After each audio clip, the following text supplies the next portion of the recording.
Masalah uang seringkali jadi sumber stres. Pikiran-pikiran, gimana kalau gaji nggak cukup? Gimana kalau kita kena PHK? Gimana kalau kita tiba-tiba jatuh miskin? Gimana kalau investasi kita gagal? Gimana kalau anak mau sekolah, ternyata uang nggak ada? Gimana caranya bayar hutang yang terus-menerus menumpuk? Setiap kita pasti pernah mengalami sulit dalam hidup berkaitan dengan uang. Tapi ada dua jenis cara orang untuk menghadapi masa-masa sulit ini. Yang pertama, orang yang suka mengeluh, menyalahkan keadaan, menyalahkan orang lain. Tapi dirinya sendiri gak mau berubah, padahal sudah menghadapi masalah yang cukup sulit dalam hal keuangan, tapi tetap gak mau berubah. Tipe orang seperti ini biasanya semakin dalam jatuh. Mereka akan menghadapi masalah-masalah baru, masalah-masalah keuangan yang makin sulit dalam hidupnya. Dan utangnya pun pasti makin menumpuk. Keluarga jadi ikut stres, teman-teman mulai menjauh, dan ada masalah-masalah baru yang akan datang. Orang-orang seperti ini pernah aku temui. Ada aja kerjaannya hanya untuk mengeluh, komplain dengan hidupnya tanpa berusaha untuk berubah.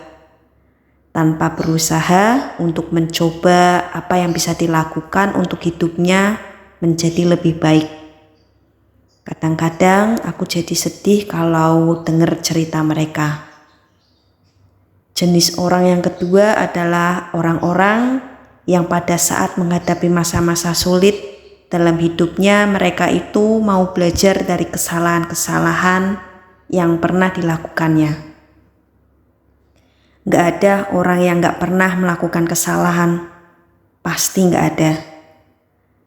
Ada teman-teman mungkin mengalami kesalahan pada waktu mengatur keuangan di masa-masa yang lalu. Mungkin juga hidup di luar kemampuan, sehingga akhirnya terlilit dalam berbagai masalah keuangan.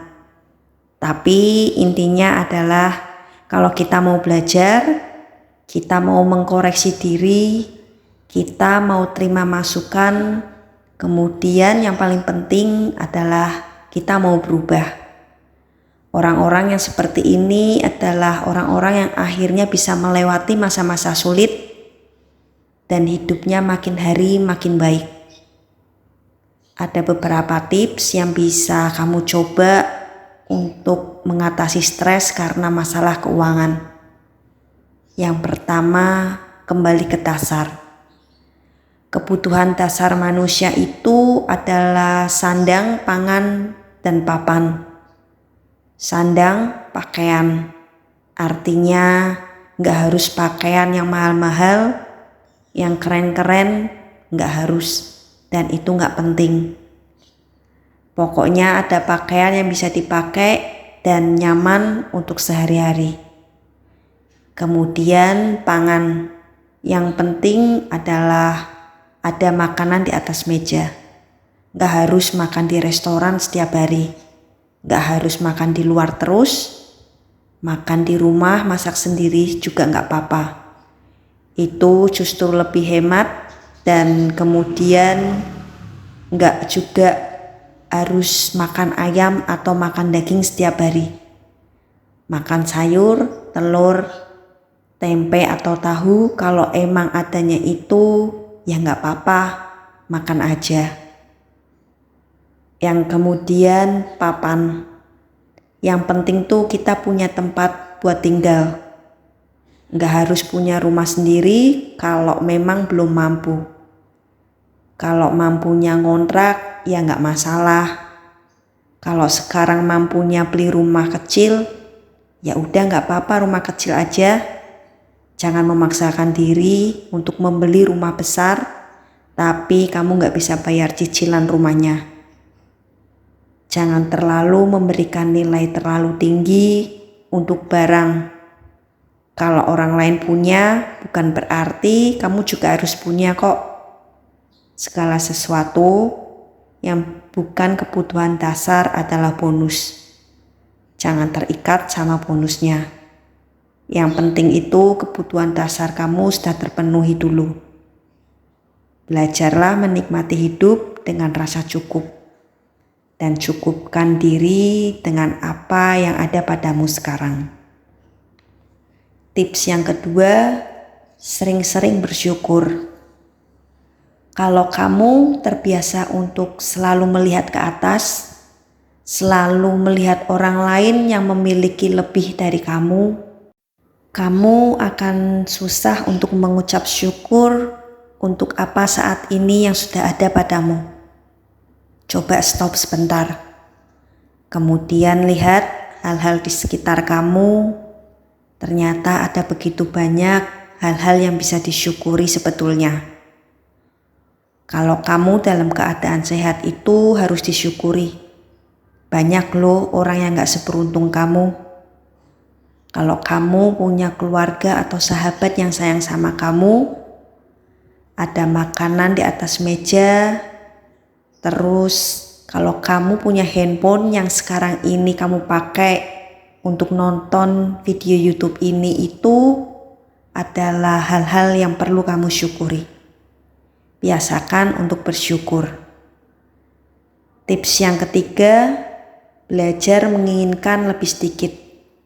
Aku gak akan bosen-bosen untuk mengingatkan bagaimana belajar menginginkan lebih sedikit. Uang di dunia ini gak akan cukup kalau kita banyak maunya. Gak akan pernah cukup untuk memenuhi keinginan-keinginan kita. Contohnya, ada handphone nih, ada handphone baru keluar, langsung mau upgrade. Baru beli motor, pengen beli mobil. Sudah beli mobil, pengen beli mobil lagi yang lebih keren. Manusia itu gak ada puasnya. Untuk itu kita harus belajar bisa menginginkan lebih sedikit. Tips yang keempat, untuk bisa keluar dari masalah keuangan, kita tuh juga harus bisa menahan diri untuk tidak membeli barang-barang yang tidak kita butuhkan. Jangan sering-sering lihat toko online kalau kamu gak mau tergoda untuk membelinya. Jangan sering-sering ke mall kalau kamu masih susah mengendalikan keinginan untuk belanja. Kita bisa karena terbiasa. Jadi kita harus melatih diri kita dan harus membiasakan diri. Misalnya, contoh ya, kamu bisa bikin 1 bulan ini untuk tidak belanja apapun, alias puasa belanja. Awalnya emang susah banget, tapi lama-kelamaan pasti jadi terbiasa. Misalnya kamu tuh ndak bisa atur budget. Aduh, ribet banget deh atur-atur budget. Tapi coba biasakan, dicoba dulu.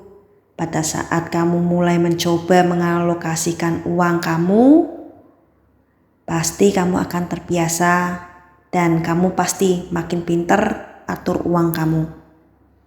Tips yang kelima, kamu bisa mencari pekerjaan sampingan. Apa yang bisa kamu lakukan untuk menambah penghasilan kamu setiap bulan untuk bisa mengatasi masalah keuanganmu saat ini? Kamu yang tahu, kamu bisa kreatif, cari-cari cara supaya bisa menambah penghasilan. Yang penting itu halal dan juga tidak mengganggu pekerjaan utama kamu. Coba pikirkan apa sih yang bisa kamu buat untuk menambah penghasilan. Tips yang keenam, fokus lakukan yang terbaik. Kita tuh sering kali khawatir untuk hal-hal yang belum terjadi. Ini tuh yang menyebabkan kita seringkali overthinking, terus tidak bisa tidur dan stres. Karena emang kita memikirkan hal-hal yang belum tentu akan terjadi. Fokus aja pada hal-hal yang bisa kita kendalikan. Jangan fokus pada hal-hal yang tidak bisa kita kendalikan. Contoh, fokus kamu kerjakan pekerjaan kamu dengan sebaik-baiknya. Datang ke kantor lebih pagi, kamu bisa bekerja lebih keras dari teman-teman kamu lainnya. Kamu bisa bantuin teman kamu dan jaga integritas yang dengan baik. Kamu punya inisiatif untuk membantu pekerjaan jadi lebih baik. Saat ada kesempatan, pasti kamu duluan yang akan mendapatkan kesempatan itu. Misalnya kesempatan promosi. Atau pada saat kenaikan gaji, pasti kenaikan gaji kamu yang akan lebih besar. Itu kan bisa membantu kamu juga untuk mengatasi masalah keuangan. Tapi lakukan semuanya itu dengan tulus loh, bukan karena kamu lagi ada maunya. Kalau kamu lakukan itu dengan tulus, dan akhirnya lama-lama kamu akan terbiasa untuk melakukan segala sesuatu dengan cara yang benar. Tapi jangan lakukan sebaliknya. Perusahaan gak jelas, disuruh lembur mulu, males gua. Datang kantor telat, pulang duluan. Makan siang 2 jam di luar kantor, kemudian pada waktu meeting malah tidur. Kira-kira nih teman-teman, kalau misal perusahaan itu collab, siapa yang bakalan dipecat duluan? Ya pastinya orang-orang model begini. Karena orang-orang seperti ini tuh tidak terbiasa untuk melakukan hal-hal yang benar. Akhirnya makin sulit lagi dengan masalah keuangannya. Karena di perusahaan baru pun pasti akan melakukan hal-hal yang sama lagi. Ingat ya, kamu itu sendiri yang bisa mengubah hidup kamu, bukan orang lain. Jangan lagi stres masalah keuangan, tapi pikirkan bagaimana kamu bisa keluar dari masalah ini. Percaya deh, kamu pasti bisa keluar dari masalah ini kalau kamu mau berusaha. Jangan menyerah ya. Yang penting tuh kamu sudah melakukan yang terbaik yang bisa kamu lakukan. Percaya bahwa setelah itu urusan Tuhan.